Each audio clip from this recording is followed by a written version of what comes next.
All right, what is up, my peeps? Joshua Smith here with another GSD Mode at Health and Fitness podcast. As always, joined by my good friend, business partner, and personal health and fitness mentor, Jim Brown. Jim, what's up, brother? Just enjoying Christmas week. How about you? Yeah, same, dude. You guys had a good Christmas?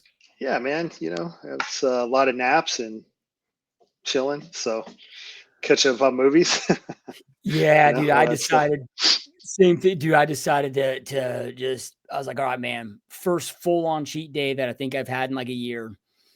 And dude, I went all out.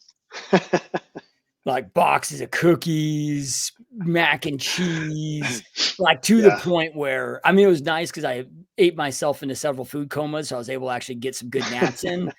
But to the point at the end of the day, dude, like I'm just sweating profusely, yeah, feeling like I need to throw up. Like I put myself through some punishment. But the good part about it was I was so excited to eat clean again. And I'm like, okay, like I'm good for another year, dude. Like I don't need that crap again. yeah, yeah.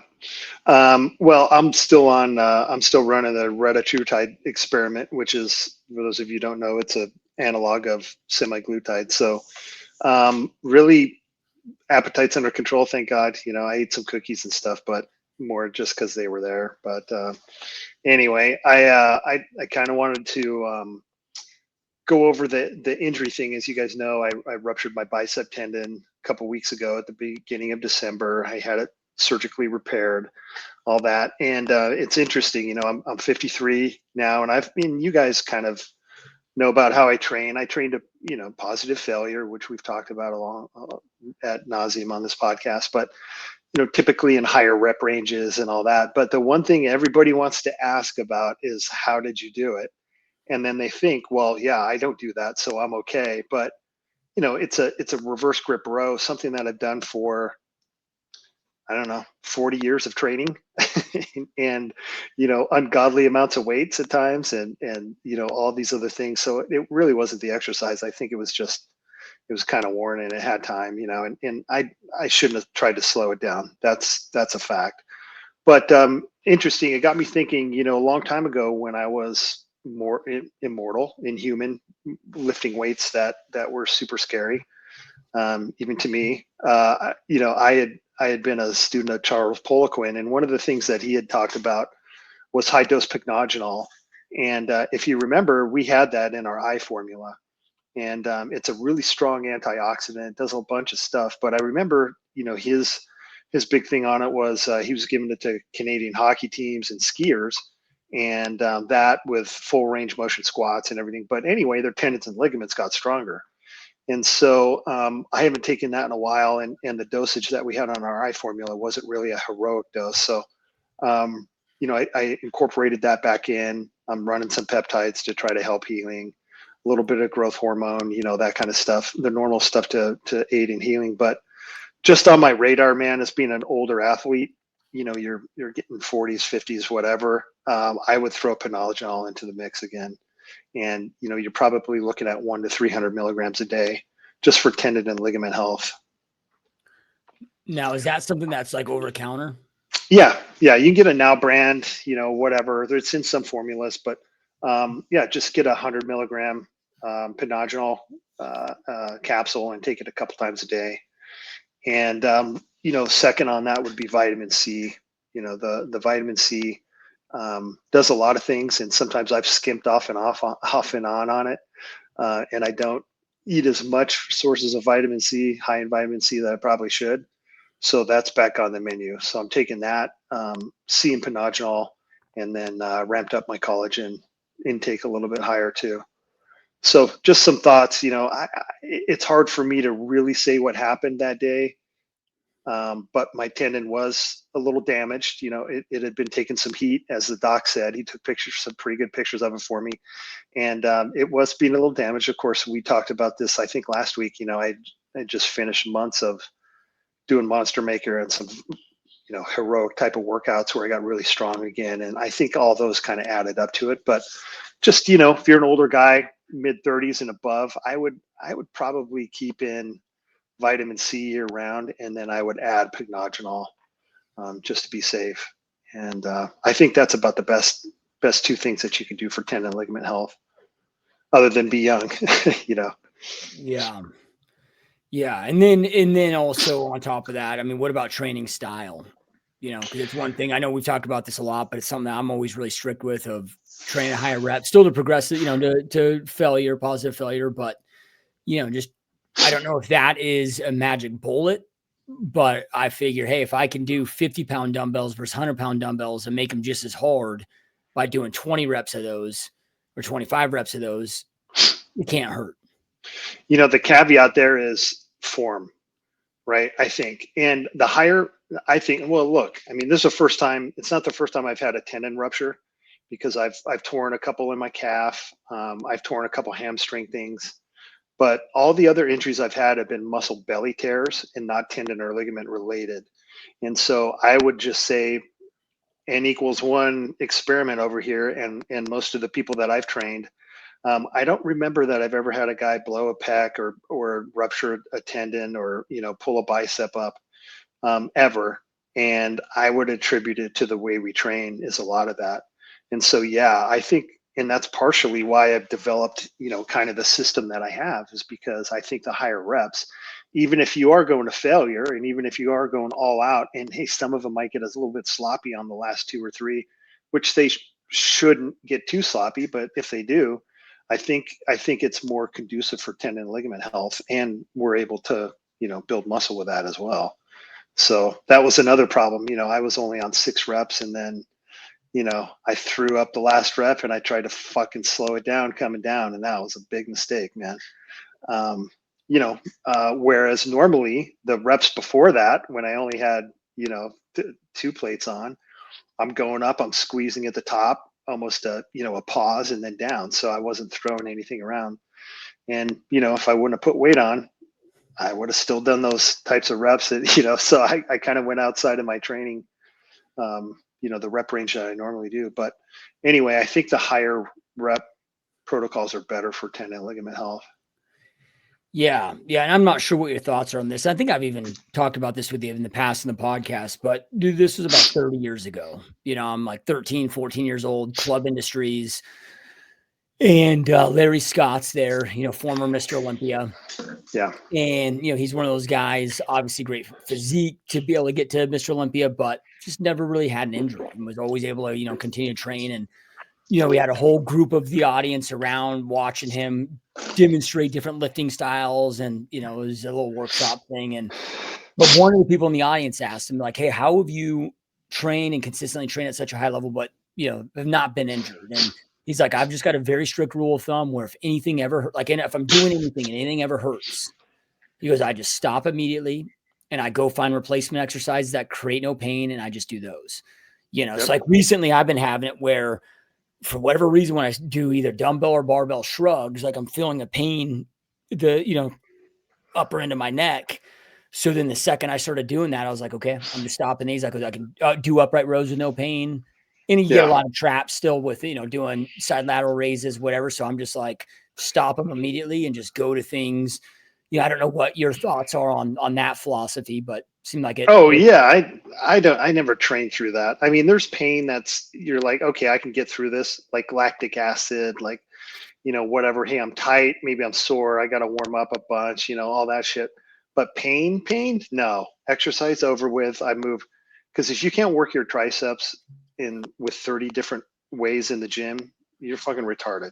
I mean, let's be real, right? So if you do a movement, you're doing like a, I don't know, a weird handle or something, and your elbow hurts, don't do it. There's 18 different ways without even moving. You grab another handle, grab the cable. There's 20 different ways you can work your tricep and get around that pain. So yeah, that's a good one. I would 100% say that. But when I've had you know injuries like this one, I didn't have a sign. There was no pain. There was nothing. Right. It was just a real quick. And if you look at a lot of guys, and most guys have this injury like deadlifting, with really heavy kind of weights, and you see it on their way up, or it's a negative portion of a movement, the eccentric portion when they're trying to slow something down. And I don't know if you get a warning for those. Some of the muscle tears I've had warnings, but I don't know. But for consistent maybe even more debilitating injuries. Yeah, if something hurts, don't do it, man. Don't do it. There's a multitude of different ways to work that muscle. Yep, yep. So then, okay, so talk to us, dude, about staying lean and doing what you can to maintain some of that muscle mass when you're injured and can't either train at all or can't obviously train at the level that you're normally used to training at. Yeah, you just have to be a calorie respecter and realize, hey, if I'm not, because I went from doing Monster Maker program plus an hour and something of cardio a day, and I went from that to doing, cardio and some kind of half-ass lifting. It's a massive difference of calories, right? How many carbs I have to take in, how many calories total. So I just adjusted down a little bit. The day after the surgery, I got back on the bike and I've been doing cardio the whole time. And then, I've been trying to stay kind of on a regular rotation, but I'm working the side of the body that I can, on those days. And I know there's some evidence everybody knows now, but back in the 90s, that was a big thing. I think that's when that study came out, but they really demonstrated that if you have one side of your body down, your arm is down, like mine's injured, and you work the other one, it minimizes the muscle loss on that one, on the injured one. And so there's some kind of weird crossover like that. And so I've just been doing that since, early 90s. If something was injured, I just continued to train my body around it. And if it was bilateral, just continue to work the side that I could. And so I've been doing that. But there's a lot of things that I can't do too.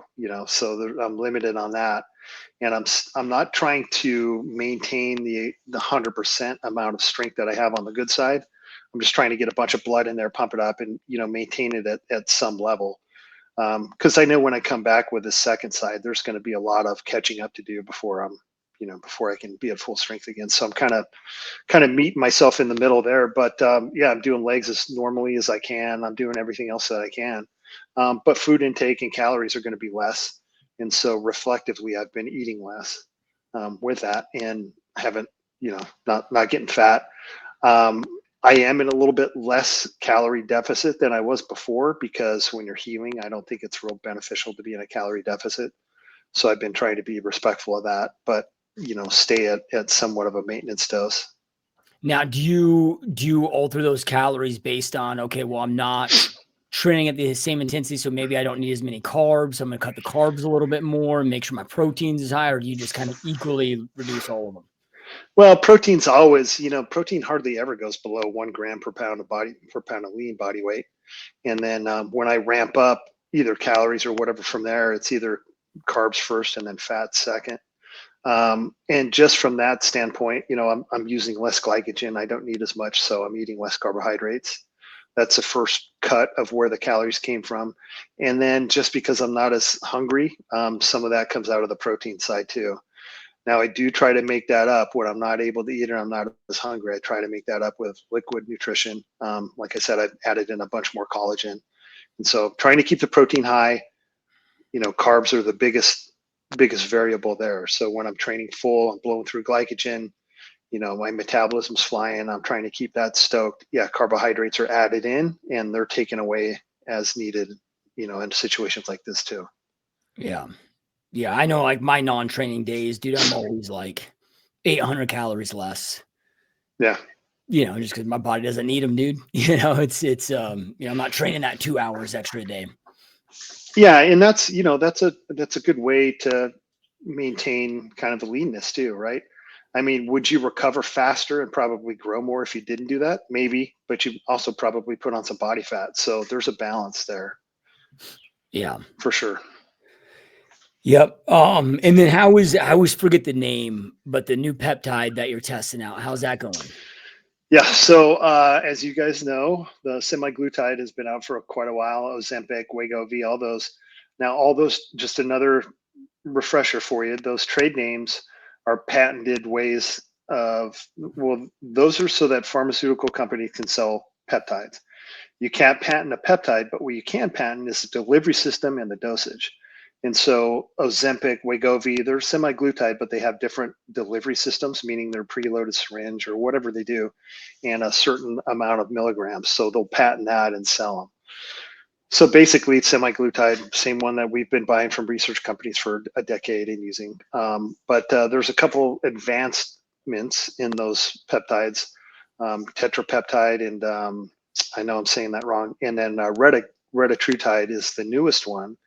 And for me, that one's the one we've been experimenting with, and man, it's pretty good. So you know me, when I'm trying to, like what I did with anabolics too, I'm trying to find out the minimum dosage that works, how effective it is, what I need to take at a higher dosage to maintain what it felt like in the beginning, how long you can run that before the dosage gets insane, and then what the break time looks like to reset and go back to that beginning dosage being effective. And I've come up with some conclusions there. And right now, there's been a couple other guys and myself that are kind of theorizing what just low dose long term looks like, and that's been very interesting. So low dose has cut the hunger down. I would say at least, man, 70% from baseline, maybe 60%. It's weird because when you first start it at a real dose, you're not hungry at all. Like you don't want to eat. You have to force yourself. But if you do just kind of I'll call it a micro dose of it, it cuts the hunger so much that it's almost not there, but you're still able to eat. You don't have any of the side effects, no heartburn, or no slowed gastric emptying, all those problems that you kind of have when you're running at a full dose. So it's been very interesting. Now, this particular peptide has a couple different things that are interesting to bodybuilders too. One is kidney health; it improves kidney health. And two, it can get rid of fatty acid liver disease, which if you're lean, probably not a problem anyway, but the mechanism that it works on is kind of beneficial for bodybuilder type guys as well. So you know can you use it at a microdose level, get the best out of it, which I think is the hunger suppression, the appetite suppression, maybe some organ health, and run it long term without any ill effects? I don't know. That's kind of the experiment now. But very interesting, man. It's a very interesting compound, and there's a lot to it. But again, one of the biggest gifts that it provides is it really it almost it without getting too crazy, but even on a low dose, it kind of gives you the control to eat what you want to eat. Not meaning like cakes and candies, but okay, hey, I know I got to eat 5 meals today. I know they got to look like this. It's more like, hey, I have to eat those today. It's not like, oh my God, I'm dying for a pizza. And, it's a different kind of thing. It's almost like it gives you the mindset of you're a bodybuilder now. And hey, I'm going to write down what I'm going to eat today. And that's what I'm going to eat, and helps you do that, with the lack of hunger. But the key to that is then when the drugs go away, you keep the lifestyle, right? And that's kind of what we've always preached. And that's what I think the best use of these compounds are, other than this long-term kind of low dose experiment to see what happens. But very interesting. It's kind of Yeah. cool. What's the name of that peptide again? Retatrutide. Retatrutide. Yeah. And you can get this. I mean, it's readily available like through doctors. Like if you have a good concierge physician I that think can so. Yeah. prescribe peptides. Yeah. You can get it through a compound pharmacy. If you're a little bit more brazen, on the internet, there's research companies. I happen to use Elite Research. You guys can find them through, my Twitter guy. But yeah, it's an interesting compound. Is it something that you got to inject daily, weekly? No, there's guys who are doing this microdose thing on a more frequent level, kind of daily type thing. I haven't seen the need for that or the benefit. When I was running at full dose, there would be times where I was like, okay, I didn't take enough this week. I'm going to add a little bit more in the later part of the week. But even with a lower dose, man, twice a week is more than plenty. Okay. More than plenty. And guys, this is by the smallest insulin syringe you can buy. It's not even I think it's a 1/4 inch needle, because it's all sub Q, and so you barely feel it. And it's all water based, so, and it's a super small amount depending on how you dilute it. But anyway, it's not like injecting testosterone. Yeah. It's like a vitamin B12 shot. Yeah. even injecting that. Well, I mean, everybody's different, but you got True. me now on doing daily injections, and I kind of like it, dude. Just part of my Yeah, it doesn't. routine, it's just, Yeah, like, you know, you get used to it. Yeah. yep. Yep. And I don't know, like sometimes even the little pricks, like sometimes, because some days you can feel it, but then it's like, oh shit, it wakes me up. Where I'm like, all right. Um, uh, yeah, it's interesting, man. I was just listening to a podcast with two physicians, and they were talking about the power of these peptides and how, optimistic they were about the future, because they're like, look, if we don't solve the whole food drive issue, like meaning, controlling people's hunger and like we're not going to solve this obesity issue. But then they were talking about the concerns that's going to come behind this that you always talk about, is like the just massive, you know, expansion or explosion of sarcopenia at such younger ages, because people aren't stacking with the right protein. They're not Yeah. resistance training, so they're talking about, yeah, these are just amazing drugs. And they're talking about the power of them and how excited they are for the future. But then the flip side, the scariness of the sarcopenia that people are going to experience. And that's going to bring on a whole other host of new problems. Well, and let's face it, dude. Like at my age, like we've talked about this before too, but at 53, I'm having to train like a fucking hard as shit to maintain my muscle, and I know every trick in the book, and I've had the muscle on before, so it's not like new muscle. And I have to train very hard and be very diligent to just slow down the muscle loss, right? I couldn't imagine a normal person. And so yeah, then you couple that with malnutrition, because basically almost everybody who's on semaglutide, unless you're on a plan, you're malnutrition. You're not eating anything, not even close to the amount of nutrients that you should be, and then they're probably not exercising either. So it's just like a double whammy, and that's you really end up skinny fat if you don't watch out. You'll end up skinny fat.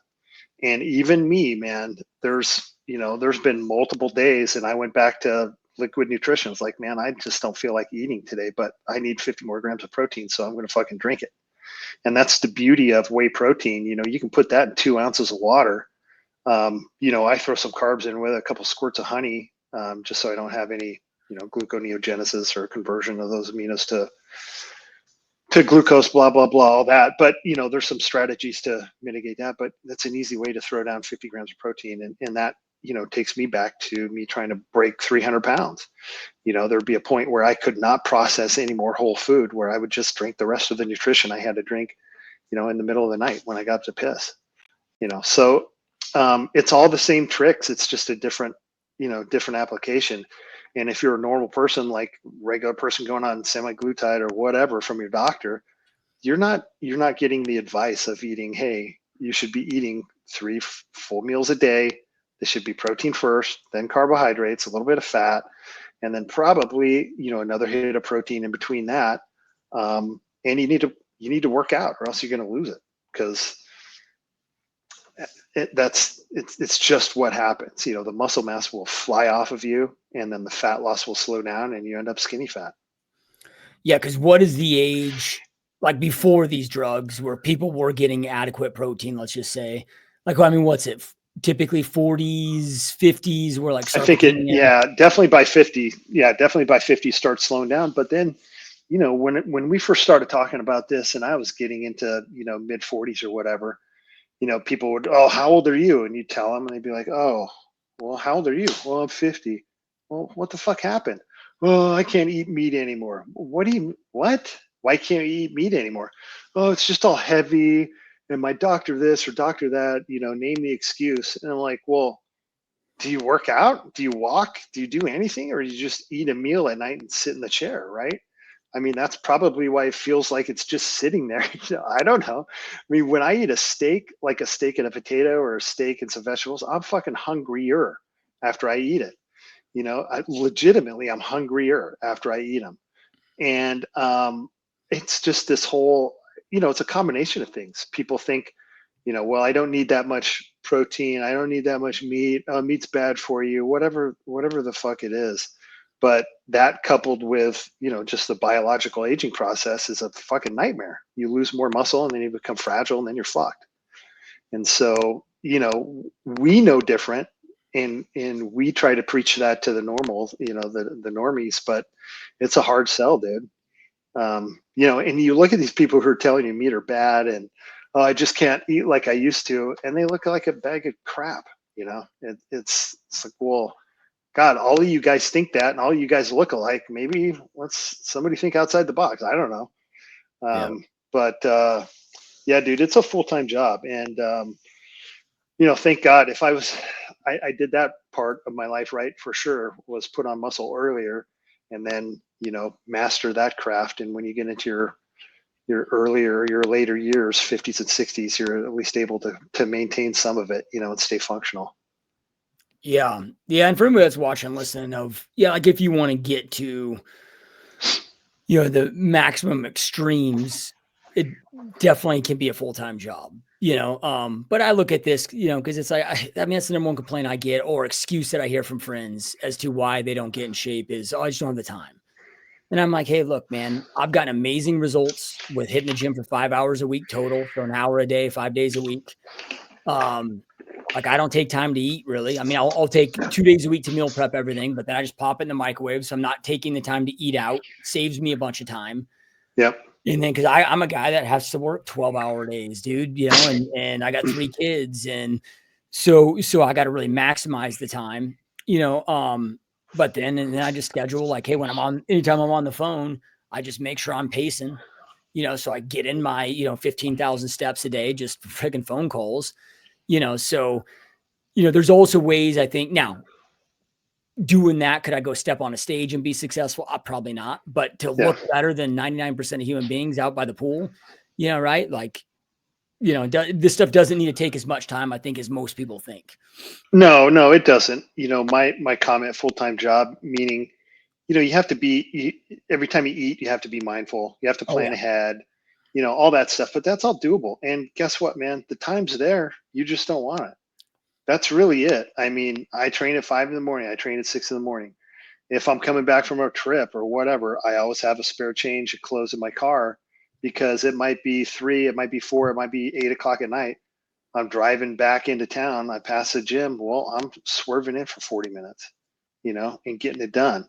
And it's just little things like that. But it's always shit. If you don't create the time, it's never going to happen. Yeah. To say that, oh well, I just my schedule now. Well, that's all bullshit, dude. You have to make it.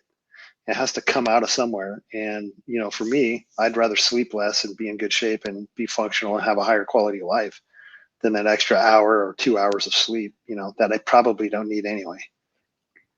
Yeah. Yeah, it is interesting, man, because I get that a lot too of like, "Oh, dude, don't you need more sleep?" I'm like, "Dude, I can't sleep more. Like, my body doesn't let me sleep more."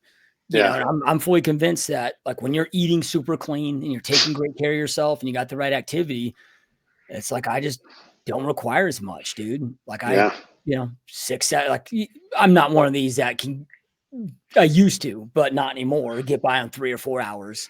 Yeah. Yeah, I used to be able to pull all-nighters, be fine, but I'm getting older. It's like I found, okay, like 6 is my minimum to function good, but like Yeah. 6 or 7, I feel every bit as good as if I do 8 or 9, Yeah. Yeah. and Well, and I'm programmed, right? I'm like my dogs. It's like 9 o'clock at night. I want the lights out and I want to be in bed.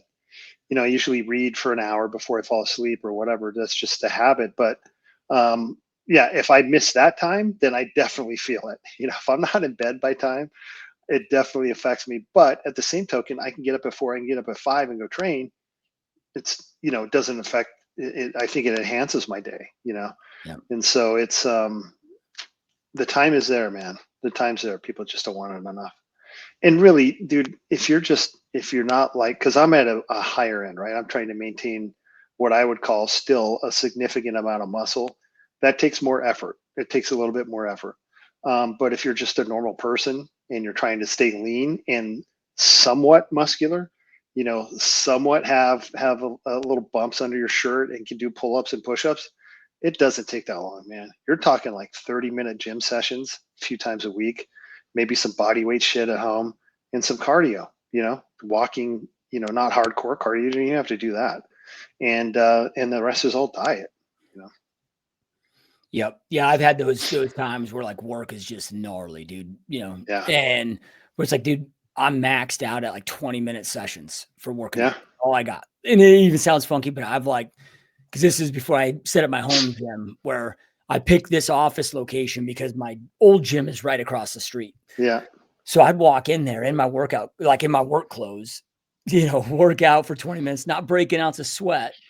But I had to follow that regimen for months, dude, where it's just, 4 or 5 days a week, 20 minutes is all I could squeeze in. Yeah. I'm not gonna say I gained anything during that time, but I maintained Yeah. pretty damn amazing during that time. Well, and mental health. I mean, it's huge. Yeah. Yep. Yep. Yep. Hell yeah, man. So you finally got your bottles of the new zone? Yeah, man. Interesting stuff. And so we talked about this again, where there's been kind of a shift in pre-workouts. Now you're seeing a lot of the pre-workouts that are including nootropics, in their formula, and they're reducing the amount of overall caffeine, which is very interesting because that's kind of what we do. Um, but as we discussed, I've been taking the first hit of zone with my pre-nutrition or my pre-workout stuff, which is just caffeine, a little bit of carbohydrates, and I've been taking it before I work out, and it's been pretty damn amazing, man. And so with the nootropics, I can cut back on the amount of stimulants it takes to get me to get in there and be motivated to do it. And it's a different kind of vibe, and I'm really digging it. Had a bunch of people trying it, and the dynamine part, the stimulant part that we have in that just by itself isn't very strong. I mean, you can feel it, but it's not enough to, you're not going to want to take that before squats, right? But when you add in a little bit of caffeine, and if you go to the Dynamine site, all their studies, not all of them, but a bunch of them, just shows how it synergistically works with caffeine.